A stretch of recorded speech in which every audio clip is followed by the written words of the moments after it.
สวัสดีครับกลับมาอีกครั้งกับสอลอสตูดิโอทริปนี้จะพาทุกท่านไปตะลุยกันที่กรุงโซลประเทศเกาหลีใต้ในแบบฉบับของพวกเรากันนะครับเมืองหลวงแห่งนี้นับว่าเป็นเมืองที่มีความเจริญสูงเป็นลำดับต้นๆของโลกเป็นแหล่งรวมที่เที่ยวสุดฮิตสถานที่สำคัญทางประวัติศาสตร์สวนสาธารณะสวยๆและแหล่งช้อปปิ้งเป็นอีกปลายทางสำหรับนักเดินทางจากทุกมุมโลกการเดินทางของพวกเราในครั้งนี้จะพาไปที่ไหนกันบ้างเพื่อไม่ให้เสียเวลาไปติดตามชมได้ในวิดีโอชุดนี้เลยครับผม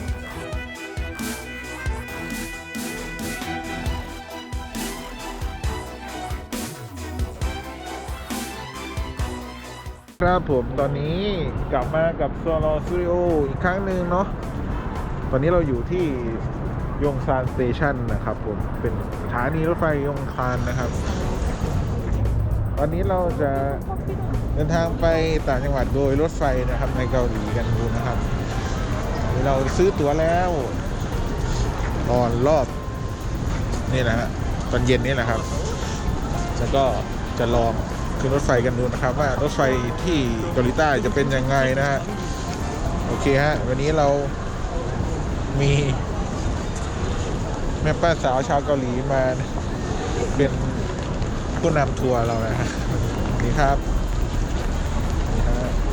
นี่เราถ่ายง่ายๆนะทริปนี้ยังไงก็อย่าลืมกดไลค์กดติดตามช่องเรานะครับสอลอสตูดิโอนะครับช่องทาง YouTube นะครับผมเป็นกำลังใจกดไลค์กดแชร์ให้เราได้ทุกคลิปนะครับผมเดี๋ยวเราขึ้นไปที่สถานียงซานกันเลยนะครับไปกันเลยท่านผู้ชมครับหนึ่งวิธีที่สะดวกที่สุดในการเดินทางระหว่างเมืองในเกาหลีใต้ก็คือการเดินทางด้วยรถไฟซึ่งเป็นระบบขนส่งที่เอื้ออำนวยให้ผู้โดยสารวางแผนการเดินทางที่แน่นอนและสามารถไปยังจุดหมายปลายทางได้ทันตามเวลาที่ต้องการสำหรับวันนี้พวกเราสอลอสตูดิโอมาทดลองขึ้นรถไฟของเกาหลีเป็นรถไฟความเร็วสูงที่รู้จักกันในชื่อ KTX ซึ่งเปิดให้บริการตั้งแต่เมษายน ปี 2004 สำหรับรถไฟความเร็วสูงประเภทนี้ได้รับการออกแบบให้มีความเร็วเฉลี่ยถึง 305 กิโลเมตรต่อชั่วโมงเลยนะครับเป็นสายโฮนัมวิ่งจากสถานียงซานในกรุงโซลไปยังเมืองมกโฮซึ่งตั้งอยู่ทางทิศตะวันตกเฉียงใต้ของประเทศสำหรับการซื้อตั๋วโดยสารรถไฟนั้นไม่ยากเลยครับสามารถซื้อตั๋วจากตู้ขายตั๋วอัตโนมัติหรือซื้อที่เคาน์เตอร์จำหน่ายตั๋วรถไฟในสถานีหรือซื้อออนไลน์ผ่านเว็บไซต์และแอปพลิเคชันก็ได้นะครับโดยสามารถชำระได้ทั้งเงินสดและบัตรเครดิตครับผมเอาละครับเมื่อได้ตั๋วรถไฟกันแล้วก็ได้เวลาที่ออกเดินทางกันครับผมโอเคครับเราขึ้นมาบนสถานีแล้วนะฮะเดี๋ยวเราจะเข้าไปที่ชานชาลากันนะครับแล้ว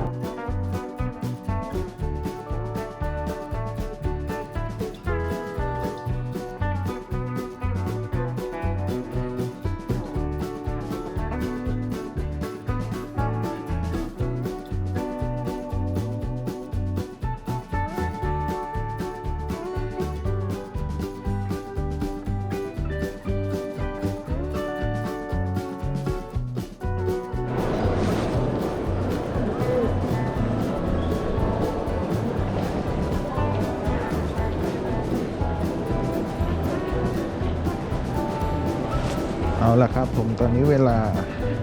16.48 เดี๋ยวเราจะลงไปชานชาลากันนะฮะ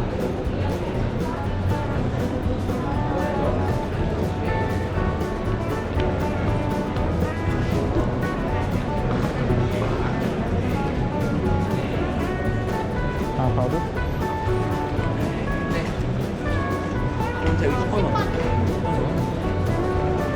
10เหรอ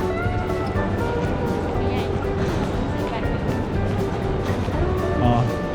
10ชานชาลาที่10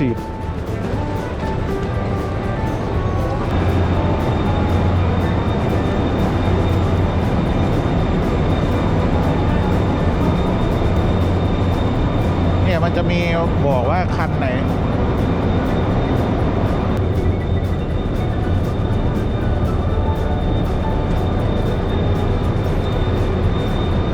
เขียนว่าโคเร็ว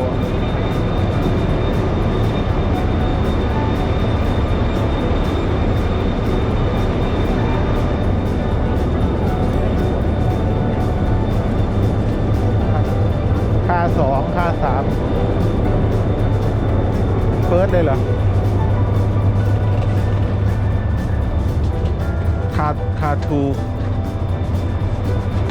ใช่ไหม เออ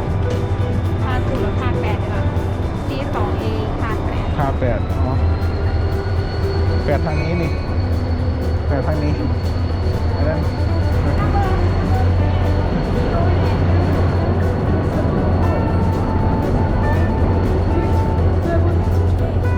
เอ้ย Thank you. My mistake. I see that this one. Okay, but you got train number is 8. Okay, there's a 4. You can see 4. And then the 5, 6, 7, 8. เอ้ย thank you ก็เบิ่งค่า ผมว่าโมเมนต์เฟิร์สขาดนะ เดี๋ยวเขาซื้ออีโคโนมี่ เออ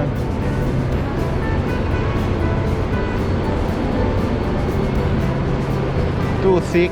ตู้เซเว่น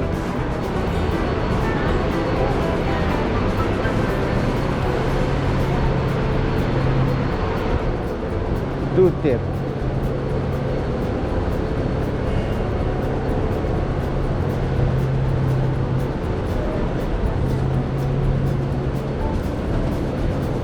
ตู้แปด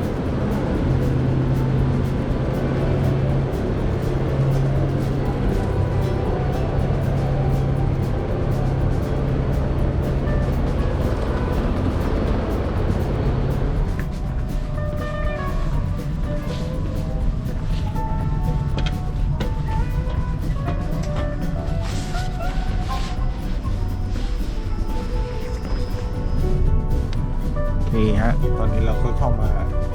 รอในตู้โบกี้รถไฟแล้วนะฮะก็เป็นตู้แบบอีโคโนมี่เนาะ อันนี้ก็เป็นตั๋วนะฮะที่เก็บรายละเอียดก็จะบอกวันเดือนปี แล้วก็จุดหมายปลายทางครับ แล้วก็เวลาที่ออกเนาะแล้วเวลาที่ถึง แล้วก็หมายเลขตู้โบกี้ แล้วก็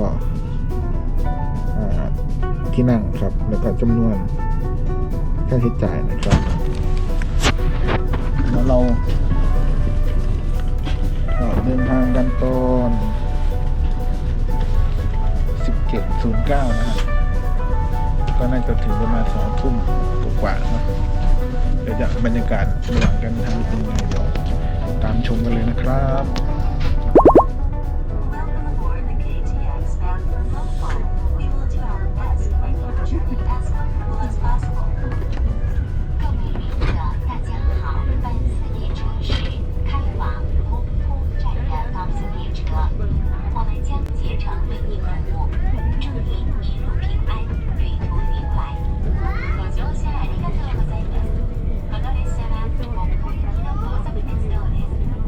私たち乗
바랍니다.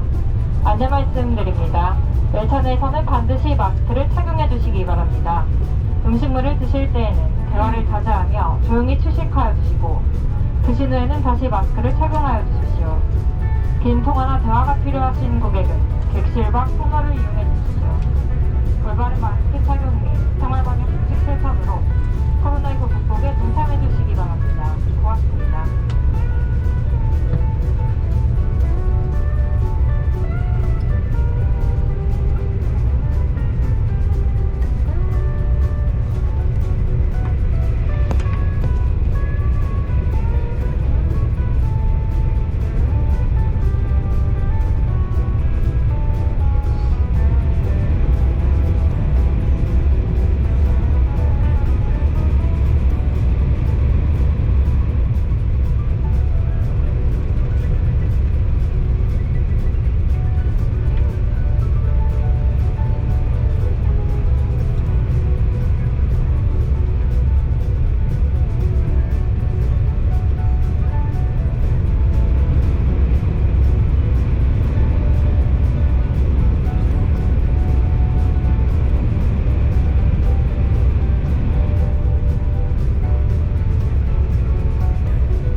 내리실 문은 왼쪽입니다.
ที่สุดเราก็มาถึงปลายทางแล้วนะฮะกับสถานีสุดท้ายของรถไฟในขบวนที่เราขึ้นมาจากยองซานนะฮะก็เป็นสถานีโอโกนะครับผมเป็นเมืองทางตอนใต้ของเกาหลีใต้นะฮะก็ออกมาตอน 17 นาฬิกาตอนนี้เป็นเวลา 20 นาฬิกา 51 นาทีนะครับผมก็